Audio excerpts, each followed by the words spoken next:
Halo anak-anak, selamat pagi. Apa kabar hari ini?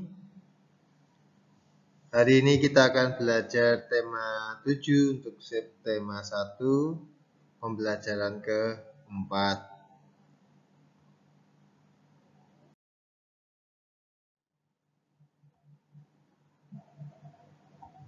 Pagi ini, Udin dan teman-teman bersemangat.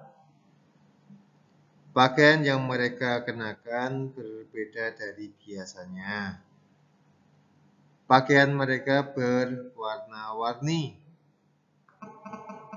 Semua siswa kelas 3 diminta memakai pakaian daerah.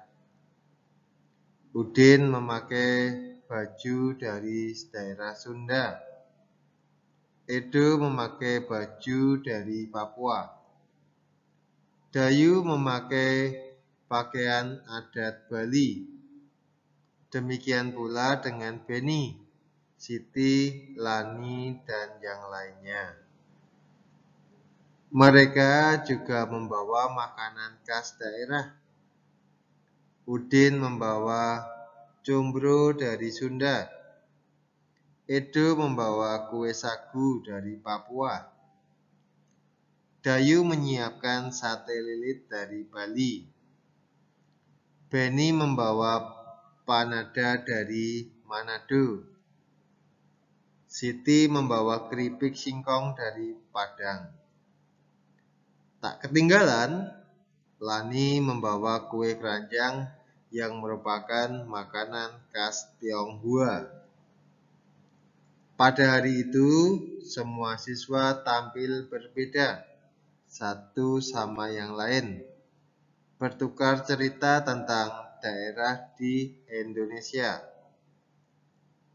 Ternyata, setiap pakaian dan makanan daerah memiliki ciri khas masing-masing. Ingat anak-anak, perbedaan bukanlah hal yang harus diperdebatkan. Walau setiap siswa berasal dari daerah yang berbeda, namun satu sama lain tetap menghargai. Tidak ada yang merasa lebih baik ataupun lebih hebat.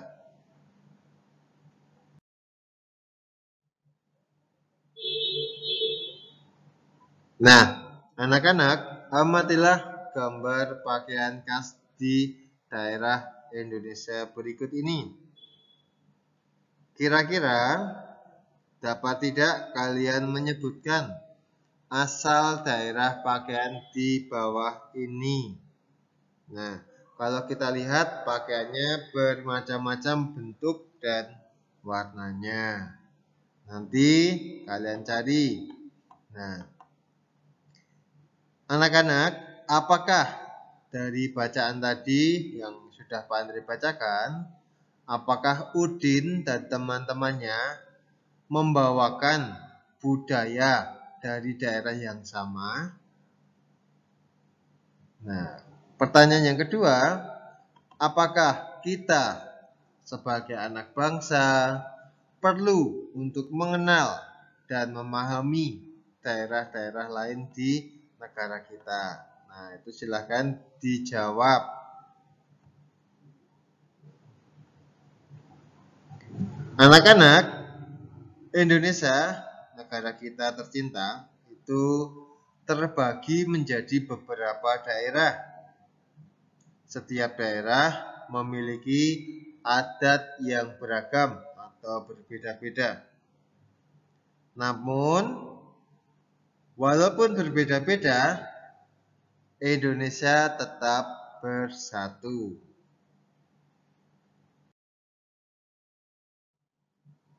Baik, anak-anak, kita amati terlebih dahulu ya. Ini gambar berikut. Pada perayaan kemerdekaan RI yang ke-72 yang bertempat di Istana Merdeka, Presiden RI Joko Widodo beserta para tamu undangan mengenakan pakaian adat dari berbagai daerah di Indonesia. Walau memakai pakaian adat yang berbeda, setiap orang saling menghargai perbedaan tersebut. Dengan memahami perbedaan, kita telah menjaga persatuan dan keutuhan bangsa kita.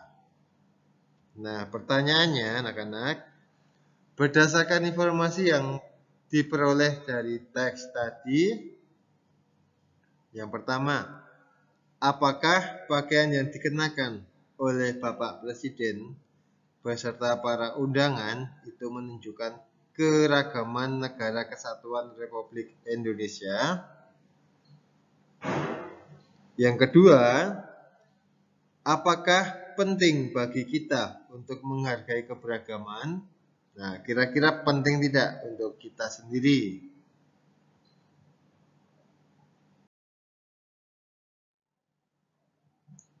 Kita simak dulu. Salah satu makanan yang disukai Udin dan teman-teman adalah keripik singkong atau karupau sanjay yang dibawa oleh Siti. Beni pun ingin tahu lebih banyak tentang makanan yang menggunakan bahan bakar dari singkong. Nah, kita simak dulu. Pengolahan singkong. Di daerah Sumatera Barat, singkong diolah menjadi berbagai macam makanan, mulai dari lauk pauk hingga makanan ringan.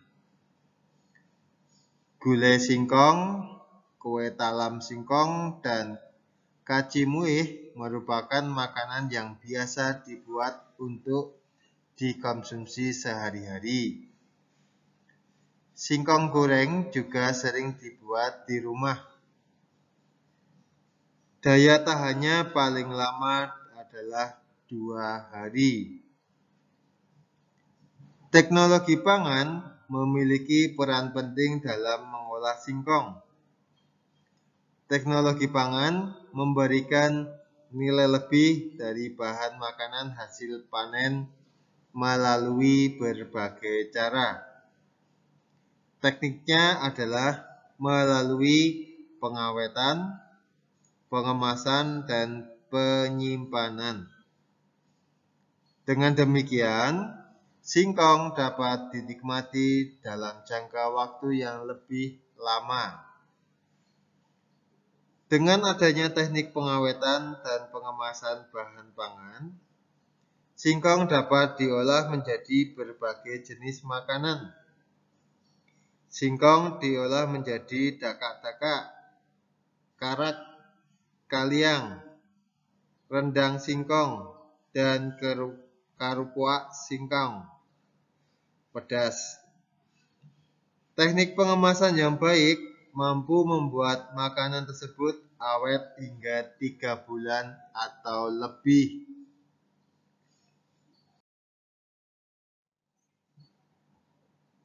Teknologi pangan membuat awet dan tahan lama. Nah, kita amati makanan yang dari bahan dasar dari singkong tadi. Yang pertama, ada gulai singkong. Nah, seperti ini. Kemudian yang kedua, ada karak kaliang. Ketiga, itu ada dakak-dakak. Keempat, ada karupuak sanjay. Kelima, ada kacimuih. Keenam, kue talam singkong. Yang ketujuh, ada rendang singkong. Nah, ini beberapa olahan dari bahan dasarnya dari singkong. Nah, ini ada beberapa yang sudah menggunakan teknologi pangan.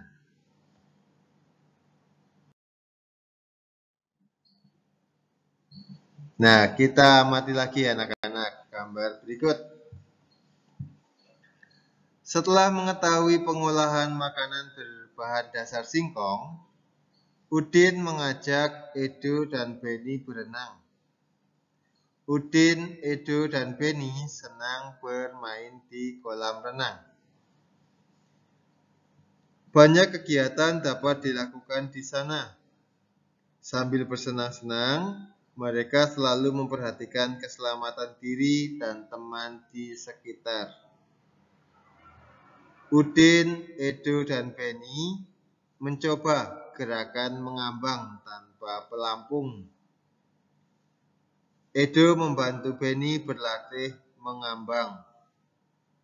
Edo berdiri di dalam kolam. Tangannya memegang tangan Beni. Beni mengambangkan tubuhnya sambil menggerakkan kaki. Mereka melakukan kegiatan ini secara bergantian. Kita lanjutkan anak-anak, perhatikan gambar berikut.